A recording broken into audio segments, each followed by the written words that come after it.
Untuk memahami bagaimana konsekuensi taubat dari harta haram, kita perlu mengulang pembagian harta haram yang sudah pernah kita bahas.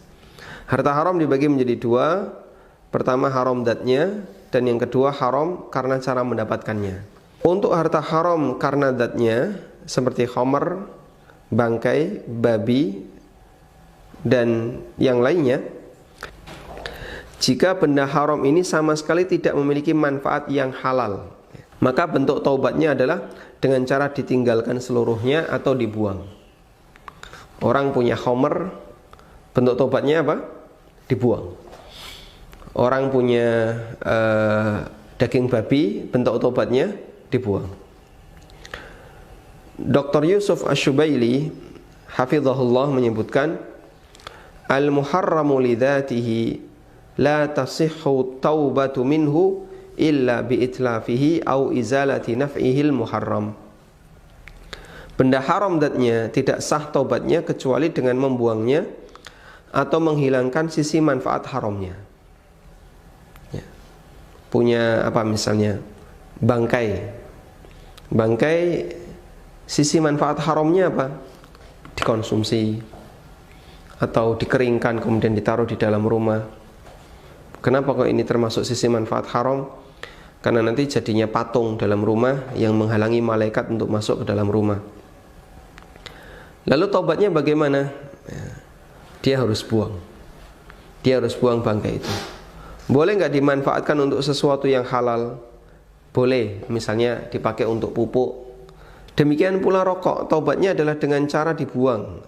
Tidak boleh diberikan kepada orang lain, termasuk kepada non-muslim.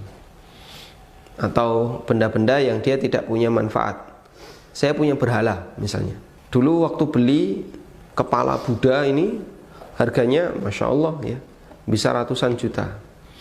Kemudian dipasang, dijadikan hiasan di dalam rumah. Ya jelas ini haram untuk disimpan dan bisa menjadi penghalang malaikat rahmat masuk ke dalam rumah. Ketika dia bertobat dari harta seperti ini, sayang kalau dihancurkan. Boleh nggak dijual ke non-muslim? Jawabannya nggak boleh. Karena ketika itu dijual kepada non-muslim, berarti dia membantu orang lain untuk melakukan sesuatu yang terlarang. Yang boleh gimana?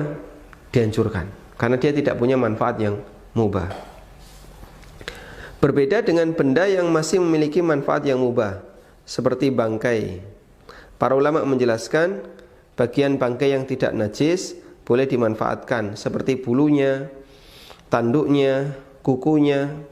Karena itu dalam Islam kulit bangkai yang telah disamak bisa dimanfaatkan, karena kulit bangkai yang telah disamak berubah menjadi suci. Sebagaimana sabda Nabi SAW yang diriwayatkan oleh Muslim, idza dubighal ihabu faqad tahura.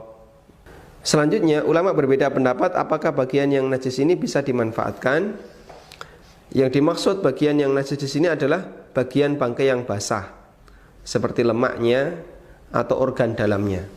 Pendapat pertama mengatakan tidak boleh memanfaatkan sama sekali, wajib dibuang karena itu najis. Dan ini merupakan pendapat Hambali, salah satu pendapat dalam mazhab Syafi'iyah, dan pendapat yang masyhur dalam Malikiyah. Yang kedua, jika berasal dari hewan yang asalnya haram, seperti babi dan anjing, maka haram dimanfaatkan. Bangkai dari hewan yang halal dimakan, seperti kambing, lemaknya bisa dimanfaatkan. Dan ini pendapat Syafi'iyah. Seperti kemarin kita sebutkan, sahabat memanfaatkan lemak bangkai itu untuk meminyaki perahu. Mekah dengan laut kan tidak jauh, sehingga sebagian sahabat ada yang profesinya nelayan. Nah, permukaan perahu dikasih lemak agar nanti semakin adhesif dengan air, sehingga tidak kemasukan air perahunya. Yang ketiga, boleh semuanya. Ini adalah pendapat Hanafiyah yang dinilai lebih kuat oleh Syekhul Islam dan Ibnu Qayyim. Karena yang dilarang adalah melakukan jual beli dengan benda ini dan bukan memanfaatkannya. Bangkai ayam, seringkali sebagian orang ditaruh di kolam lele, kemudian dijadikan sebagai pakan ikan lele. Nah, ini ada 3 pendapat ulama.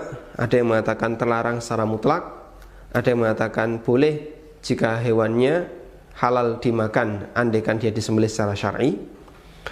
Yang ketiga adalah boleh semuanya, baik bangkai anjing, bangkai babi, boleh dimanfaatkan selama dia tidak diperjualbelikan, namun hanya untuk pemanfaatan yang sifatnya tidak dikonsumsi, seperti ditanam untuk pupuk atau dikasihkan binatang untuk dijadikan makanan, hukumnya diperbolehkan.